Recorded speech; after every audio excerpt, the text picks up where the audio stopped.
औरों के प्रति वृत्ति।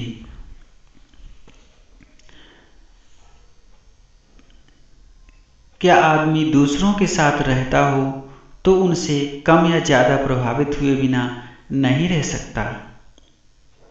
उत्तर: नहीं, यह गलत है।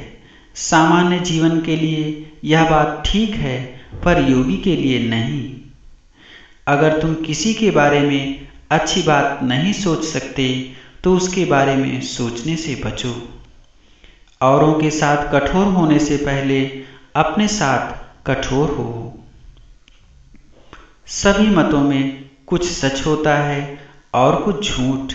मिजाज गर्म किए बिना औरों की रायों को सुन सकना वस्तुतः एक बड़ी और उपयोगी चीज है। केवल परम प्रभु की राय का महत्व है। केवल परम प्रभु ही हमारे समस्त प्रेम के अधिकारी हैं और वे उसे 100 गुना करके लौटाते हैं। जब तुम बिल्कुल निर्दोष हो तभी तुम्हें बुरे व्यवहार के प्रति सबसे अधिक उदासीन होना चाहिए, क्योंकि तब तुम्हारे अंदर ऐसी कोई चीज़ नहीं होती जिसके लिए तुम अपने आप को दोष दे सको, और अपने आप को सांत्वना देने के लिए तुम्हें अपनी चेतना की स्वीकृति प्राप्त होती है। एक ही इलाज है, जब लोग गप्पे लगाना शुरू करें तो उनकी बात न सुनो। वे जो कुछ कहते हैं उस पर ध्यान न दो। इस सारी बातचीत से कभी प्रभावित न हो। लोग जो कहते हैं या नहीं कहते उसकी परवाह न करो। वे जो कुछ कहें उसका कभी उत्तर न दो। जब तुम गुस्से में हो तो एक शब्द भी न बोलो। यह सब कर सकने के लिए एक उपाय है, भगवान के बारे में सोचो। भगवान में शरण लो, सब कुछ समर्पण कर दो। अपना जीवन, अपनी भावनाएं, अपने मित्र और शत्रु, सब कुछ भगवान को समर्पित कर दो। तुम्हें यही चीज सिखाने के लिए ही सब परेशानियां आती हैं। तुम जितनी जल्दी पाठ सीख लो उतनी ही जल्दी ये बंद हो जाएंगी और तुम उनसे बाहर हो जाओगे। उदाहरण के लिए, अगर कोई आकर तुम्हारा अपमान करे या तुमसे अप्रिय चीजें कहे और अगर तुम इस क्रोध या दुर्भावना से स्पंदित होने लगो तो तुम अपने आप को कमजोर और नग्न अनुभव करते हो और साधारणतः मूर्खता भरी चीजें करते हो। लेकिन अगर तुम अपने आपे में रहने में सफल हो जाओ, विशेषकर मस्तिष्क में पूर्ण अचंचलता रख सको जो इन स्पंदनों को स्वीकार करने से इनकार करे, तो एकदम तुम्हें बहुत बल का अनुभव होता है और वह आदमी तुम्हें तकलीफ नहीं दे सकता।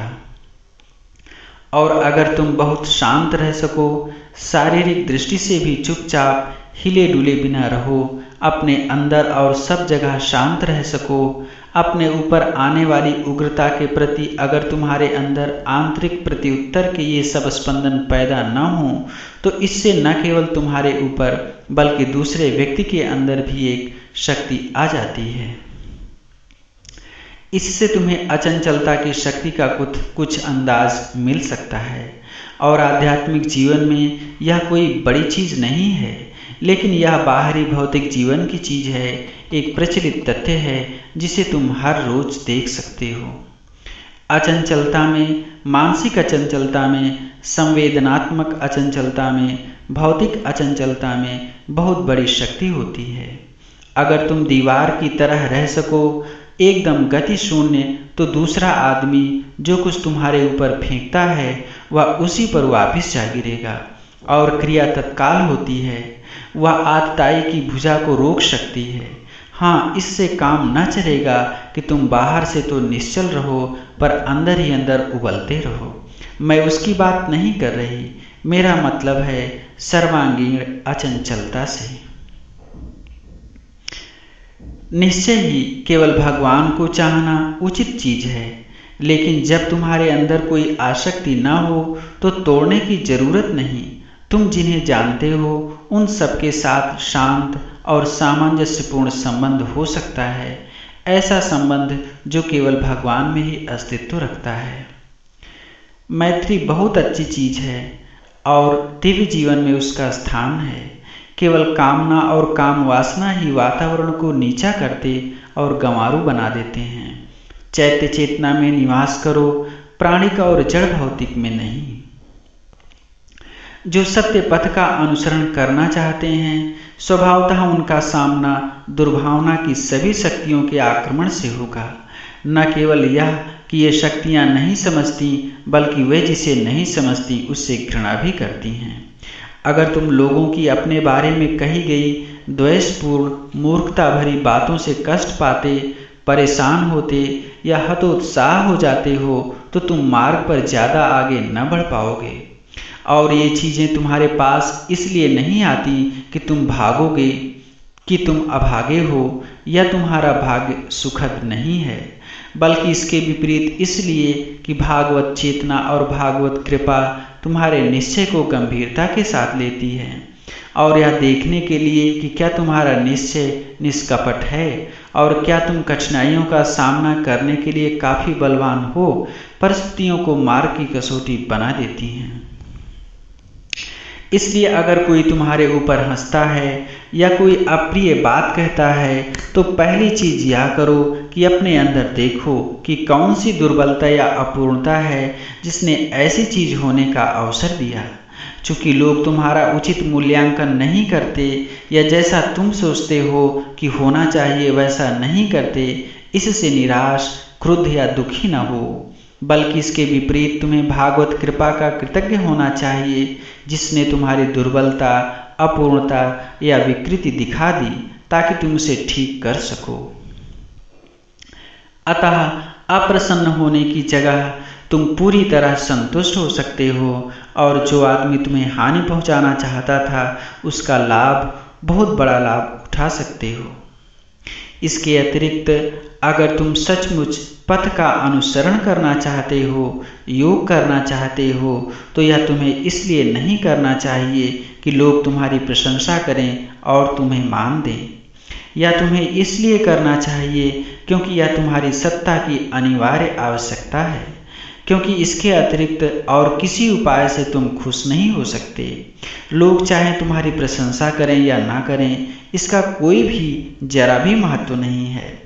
तुम पहले ही से अपने आप से कह सकते हो कि तुम साधारण आदमी से जितने ही अधिक दूर होगे, जितने ही सामान्य प्राणी के लिए विजातीय होगे, तुम्हें उतनी ही कम सराहना मिलेगी, और यह स्वाभाविक है क्योंकि वे तुम्हें न समझ पाएंगे। मैं फिर कहती हूँ कि इसका कोई भी महत्व नहीं है। सच्ची सच्चाई या निष्कपटता इसमें है कि तुम मार्ग का अनुसरण इसलिए करते हो क्योंकि तुम अन्यथा कर ही नहीं सकते। अपने आप को भागवत जीवन को अर्पण करने में है क्योंकि तुम अन्यथा कर ही नहीं सकते।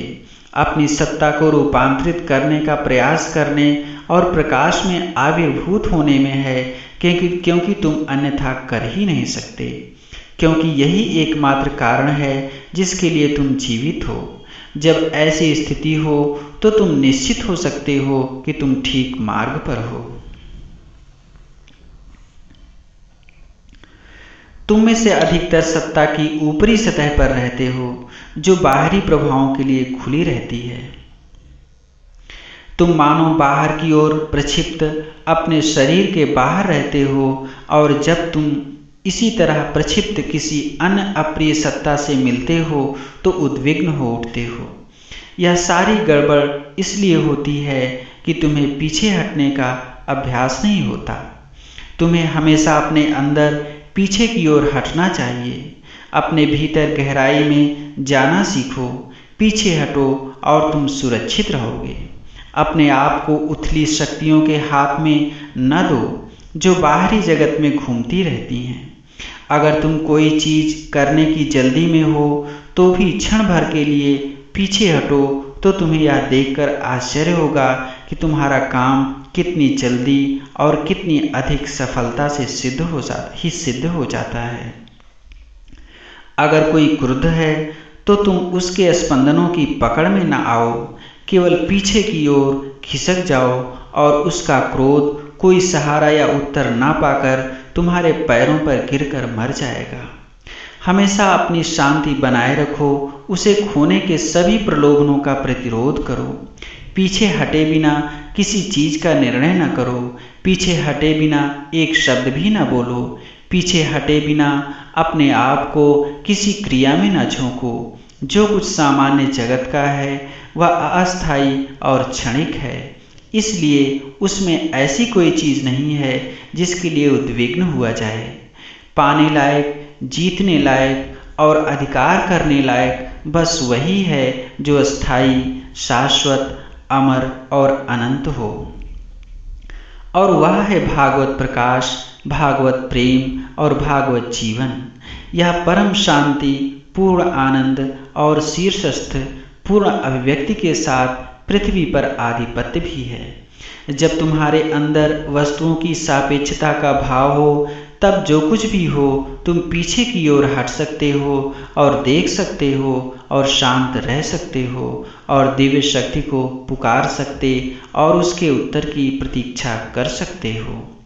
तब तुम ठीक ठीक जान सकोगे कि क्या करना चाहिए। लेकिन याद रखो कि तुम्हारे बहुत शांत होने से पहले उत्तर न मिलेगा। उस आंतरिक शांति का अभ्यास करो। कम से कम छोटा सा आरंभ तो कर ही दो और अभ्यास बढ़ाते जाओ, जब तक कि यह तुम्हारे लिए आदत न बन जाए।